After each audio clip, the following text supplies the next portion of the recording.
తన యొక్క పరిస్థితి మరి కొన్నిసార్లు దేవుడు టచ్ చేసేదాకా కూడా మనిషి కదలరు. ఆ డిప్రెషన్ స్టేజ్ నుంచి బయటికి రాలేనటువంటి పరిస్థితి. ఇప్పుడు దేవుడి మీద ఆధారపడి మరి రుచి చూసి దేవుణ్ణి తెలుసుకున్న వాళ్ళు కొన్నిసార్లు డిప్రెషన్లో ఉన్నా కూడా మళ్ళీ తిరిగి వాళ్ళు ధైర్యాన్ని పొందుతారు. అదే లోకరీతిగా ఉన్నవాళ్ళు డిప్రెషన్లో ఉంటే మరి సూసైడ్ చేసుకోవడానికి వాటికి త్వర పెడతా ఉంటుంది ఆ యొక్క దురాత్మ.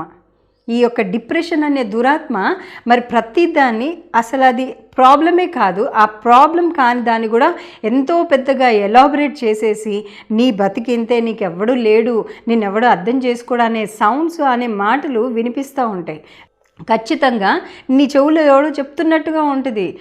ఇంతేలే నీ బతికితే, నువ్వు ఎంత ప్రార్థన చేసిన వేస్టే, నువ్వు ఎంత పరిచర్య చేసిన వేస్టే, నీకే చేయట్లేదు దేవుడు, పక్కనోడికి ఏం చేస్తాడు అనేటటువంటి మాటలు కూడా అపవాది మనకి వినిపిస్తాం.